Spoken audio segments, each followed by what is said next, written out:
نبی صلی اللہ علیہ وسلم کی سب سے پہلی زوجہ محترمہ سیدہ خدیجہ بنت خویلد رضی اللہ عنہا ہیں۔ نبی صلی اللہ علیہ وسلم کے فرزند ابراہیم رضی اللہ عنہ کے سوا آپ کی ساری اولاد انہی سے ہوئی۔ آپ صلی اللہ علیہ وسلم پوری زندگی اس وفا شیار بیوی کو یاد کرتے رہے۔ سیدہ خدیجہ رضی اللہ عنہا کے والد کا نام خویلد اور والدہ کا نام فاطمہ تھا۔ سیدہ خدیجہ رضی اللہ عنہا کے والد اپنے قبیلے میں اونچی حیثیت کے آدمی تھے۔ ہر شخص انہیں عزت اور احترام کی نگاہ سے دیکھتا تھا۔ مکے میں رہائش اختیار کی، وہیں فاطمہ بنت زائدہ سے شادی کی۔ ان کے بطن سے اللہ تعالی نے وہ بیٹی عطا کی جو امت مسلمہ کی پہلی ام المؤمنین بنی۔ سیدہ خدیجہ رضی اللہ عنہا عام الفیل سے 15 سال پہلے پیدا ہوئیں۔ اس طرح آپ نبی صلی اللہ علیہ وسلم سے قریباً 15 سال پہلے اس دنیا میں تشریف لائیں۔ رسول اللہ صلی اللہ علیہ وسلم سے پہلے آپ رضی اللہ عنہا کے 2 نکاح ہوئے۔ پہلے خاوند کا نام عتیق بن عابد مخزومی تھا۔ ان سے آپ کے ہاں ایک بچی ہند پیدا ہوئی۔ دوسرا نکاح ابو حالہ ہند بن نباش سے ہوا۔ ان سے آپ کے ہاں 2 بچے ہند اور حالہ پیدا ہوئے۔ بعض مورخین نے لکھا ہے کہ پہلا نکاح ابو حالہ سے ہوا تھا۔ عام الفیل سے 20 سال بعد فجار کی جنگ چھڑ گئی۔ اس میں خدیجہ رضی اللہ عنہا کے والد اور شوہر لڑائی کے لیے نکلے اور مارے گئے۔ آپ رضی اللہ عنہا کے خاندان کا پیشہ تجارت تھا۔ باپ اور شوہر کی موت کی وجہ سے تجارت کا بوجھ آپ پر آ پڑا، لیکن عرب معاشرے میں عورت کے لیے تجارت کا پیشہ بہت مشکل کام تھا۔ چنانچہ سیدہ خدیجہ اپنے رشتہ داروں کے ذریعے سے یہ کام لیتی تھی۔ انہیں مال تجارت دے کر دوسرے ملکوں کی طرف روانہ کرتی۔ رشتہ داروں کو اس کام کا باقاعدہ معاوضہ دیا جاتا۔ اس زمانے میں رسول اللہ صلی اللہ علیہ وسلم بکریاں چرایا کرتے تھے۔ آپ لوگوں میں صادق اور امین مشہور ہو چکے تھے۔ آپ کی دیانتداری کی شہرت مکے میں چاروں طرف پھیل چکی تھی۔ یہ شہرت سیدہ خدیجہ رضی اللہ عنہا کو بھی پہنچی تو انہوں نے پیغام بھیجا کہ آپ میرا سامان تجارت لے کر جائیں۔ جو معاوضہ میں دوسروں کو دیتی ہوں اس سے 2 گنا دوں گی۔ رسول اللہ صلی اللہ علیہ وسلم نے پیشکش کو قبول فرما لیا۔ آپ کا یہ سفر تجارت انتہائی کامیاب رہا۔ چنانچہ تجارت کے اس سفر کے 2 ماہ 25 دن بعد خود سیدہ خدیجہ رضی اللہ عنہا نے نکاح کا پیغام بھجوایا۔ نبی صلی اللہ علیہ وسلم نے اپنے چچا کے مشورے سے اس پیغام کو قبول کر لیا۔ سیدہ خدیجہ رضی اللہ عنہا نہایت سمجھدار اور شریف خاتون تھیں۔ اللہ تعالی نے مال و دولت سے بھی نوازا تھا۔ اپنے قبیلے میں باعزت تھیں، اس لیے ہر شخص ان سے نکاح کا خواہش مند تھا، لیکن قدرت نے انہیں اپنے نبی صلی اللہ علیہ وسلم کے لیے منتخب کر لیا تھا۔ اس طرح نکاح کی تاریخ طے ہو گئی۔ مقررہ تاریخ کو آپ اپنے چچا ابو طالب، سیدنا حمزہ اور خاندان کے دوسرے لوگوں کے ساتھ سیدہ خدیجہ کے گھر تشریف لائے۔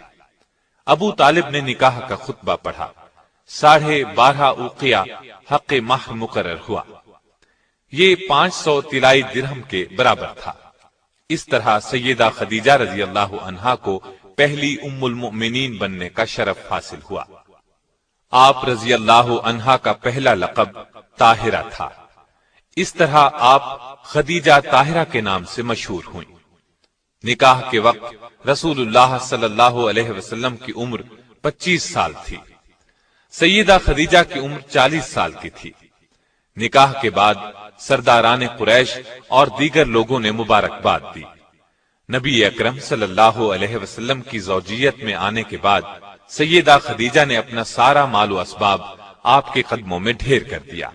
اس سے آپ کو روزی کمانے کی فکر سے نجات مل گئی۔ اب آپ تھے اور اللہ کی عبادت۔ سیدہ خدیجہ نے ہر مشکل اور پریشانی کے وقت نبی صلی اللہ علیہ وسلم کو تسلی دی، دلاسا دیا اور پریشانی دور کرنے کے لیے جو کچھ کر سکتی تھیں کرتی رہیں۔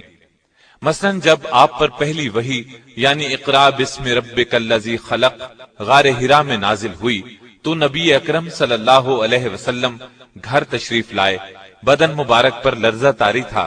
سیدہ خدیجہ رضی اللہ عنہا سے فرمایا مجھے کپڑا اوڑھا دیں۔ جب کچھ دیر بعد گھبراہٹ دور ہوئی تو غار حرا میں پیش آنے والا واقعہ سیدہ خدیجہ سے بیان کیا۔ سیدہ خدیجہ نے آپ کو تسلی دی اور کہا قسم ہے اس ذات کی جس کے قبضے میں میری جان ہے، میں امید رکھتی ہوں کہ آپ اس امت کے نبی ہوں گے۔ اس کے بعد سیدہ خدیجہ رضی اللہ عنہا آپ صلی اللہ علیہ وسلم کو اپنے چچا زاد بھائی ورقہ بن نوفل کے پاس لے گئیں۔ آپ نے پورا واقعہ سنایا۔ اس واقعے کو سن کر انہوں نے یقین کے لہجے میں کہا یہ وہی فرشتہ ہے جو موسیٰ علیہ السلام پر اترا تھا، کاش میں اس زمانے تک زندہ رہوں جب آپ کی قوم آپ کو وطن سے نکالے گی۔ اگر میں نے آپ کا وہ زمانہ پایا تو میں آپ کی ضرور مدد کروں گا۔ اللہ کے حکم سے جب آپ نے نبوت کا باقاعدہ اعلان فرمایا تب بھی سب سے پہلے سیدہ خدیجہ رضی اللہ عنہا ہی نے آپ کا پیغام قبول فرمایا اور ایمان لائیں۔ مردوں، عورتوں اور بچوں سبھی میں سب سے پہلے ایمان لائیں۔ آپ رضی اللہ عنہا نے نہ صرف نبوت کی تصدیق کی بلکہ آغاز اسلام میں آپ صلی اللہ علیہ وسلم کی سب سے بڑی مددگار بھی تھیں۔ آپ صلی اللہ علیہ وسلم کو چند سال تک کفار اذیت نہ دے سکے۔ اس میں بڑی حد تک سیدہ خدیجہ رضی اللہ عنہا کا اثر کام کر رہا تھا۔ مکے میں سیدہ خدیجہ کا بہت اثر رسوخ تھا۔ مشرکین نبی صلی اللہ علیہ وسلم کو جھٹلاتے تھے، اس سے آپ کو بہت صدمہ ہوتا، لیکن یہ صدمہ سیدہ خدیجہ کے پاس آ کر دور ہو جاتا تھا، اس لیے کہ وہ آپ صلی اللہ علیہ وسلم کی باتوں کی تصدیق کرتی اور مشرکین کے سلوک کو بے اثر کر دیتی تھیں۔ 7 نبوی میں قریش مکہ نے آپ صلی اللہ علیہ وسلم سے، آپ کے حامیوں سے اور بنو ہاشم سے تمام تر تعلقات توڑ لیے اور آپ صلی اللہ علیہ وسلم کو ان تمام لوگوں سمیت شیب ابی طالب میں رہنے پر مجبور کر دیا۔ وہاں آپ صلی اللہ علیہ وسلم کو 3 سال تک رہنا پڑا۔ یہ زمانہ سخت تکلیف دہ تھا، بچوں کے بھوک سے بلبلانے کی آوازیں سنائی دیتی تھیں۔ اس گھاٹی میں سیدہ خدیجہ بھی آپ صلی اللہ علیہ وسلم کے ساتھ تھیں۔ آپ نے بھی ہر وہ تکلیف برداشت کی جو دوسرے کر رہے تھے، پتے کھا کر گزارا کیا۔ ان حالات میں سیدہ خدیجہ رضی اللہ عنہا کے اثر و رسوخ سے کبھی کبھار کھانا پہنچ جاتا تھا۔ آخر کار قریش کے آپس کے اختلاف کی وجہ سے 3 سال بعد 10 نبوی میں اس مصیبت کا خاتمہ ہوا، یعنی ہجرت سے 3 سال پہلے وہاں سے نکلے۔ نبی اکرم صلی اللہ علیہ وسلم کے ساتھ سیدہ خدیجہ نے بھی اس سخت تکلیف دہ ماحول سے نجات پائی، لیکن مسلسل تکالیف کی وجہ سے ان کی صحت بہت خراب ہو گئی تھی۔ آخر کار رمضان 10 نبوی میں اس دار فانی سے دار آخرت کی طرف انتقال فرما گئیں۔ انا للہ و انا الیہ راجعون۔ وفات کے وقت آپ رضی اللہ عنہا کی عمر 64 سال 6 ماہ تھی۔ اس وقت تک شریعت میں نماز جنازہ کا حکم نہیں تھا، اس لیے آپ رضی اللہ عنہا کو اسی طرح دفن کر دیا گیا۔ رسول اللہ صلی اللہ علیہ وسلم خود ان کی قبر میں اترے اور سب سے زیادہ غمگسار بیوی کو قبر کی آغوش میں رکھا۔ آپ رضی اللہ عنہا کی قبر جنت المعلا میں ہے۔ آپ کی وفات کے سال کو عام الحزن قرار دیا گیا۔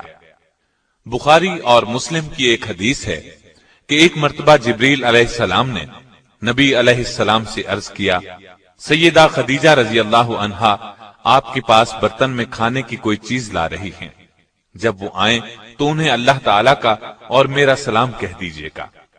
نسائی کی ایک روایت کے الفاظ یوں ہیں، جبریل بارگاہ نبوت میں حاضر ہوئے اور کہا، حق تعالی شانہ سیدہ خدیجہ کو سلام کہتے ہیں۔ سیدہ نے یہ سن کر فرمایا کہ حق تعالی خود سلام یعنی سراپا سلامتی ہے اور جبریل پر بھی سلامتی ہو، اور آپ صلی اللہ علیہ وسلم پر بھی سلام اور اللہ کی رحمت ہو۔ سیدہ خدیجہ کی ایک اور بڑی فضیلت یہ ہے کہ ان کی زندگی میں رسول اللہ نے کوئی دوسری شادی نہیں کی۔ معلوم ہوا آپ ان سے بہت محبت کرتے تھے۔ بخاری اور مسلم کی روایات کے مطابق آپ نے انہیں جنت میں ایسے محل کی بشارت دی جو موتی کا ہوگا، بلکہ مسند احمد میں روایت ہے کہ رسول اللہ صلی اللہ علیہ وسلم نے فرمایا، مجھے حکم دیا گیا ہے کہ میں خدیجہ کو جنت میں ایک ایسے محل کی بشارت دوں جو موتیوں سے بنا ہوا ہوگا، جس میں شور و غل اور محنت و مشقت نہیں ہوگی۔ سیدہ خدیجہ کی وفات کے بعد آپ صلی اللہ علیہ وسلم اکثر انہیں یاد کرتے اور تعریف فرماتے تھے۔ نبی صلی اللہ علیہ وسلم سیدہ کی زندگی میں ان کی سہیلیوں سے اچھا سلوک فرماتے تھے اور انتقال کے بعد بھی ان سے اچھا سلوک کرتے رہے۔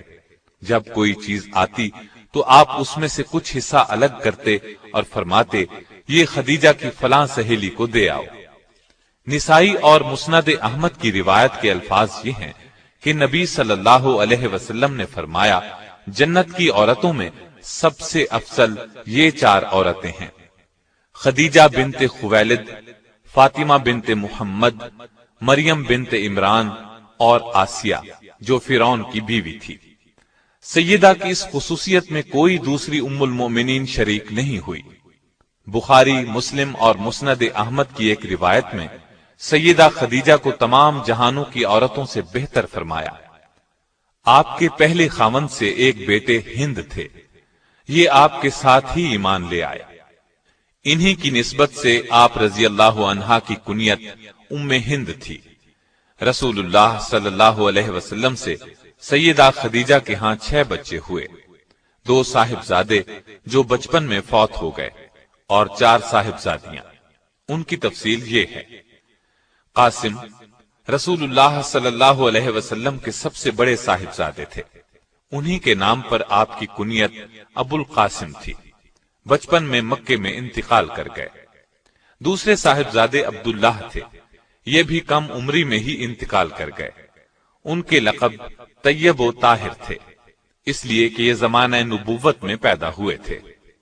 سیدہ زینب رضی اللہ عنہا، یہ رسول اللہ صلی اللہ علیہ وسلم کی سب سے بڑی صاحبزادی تھی، اور دوسری صاحبزادیاں سیدہ رقیہ رضی اللہ عنہا، سیدہ ام کلثوم رضی اللہ عنہا اور سیدہ فاطمہ رضی اللہ عنہا ہیں۔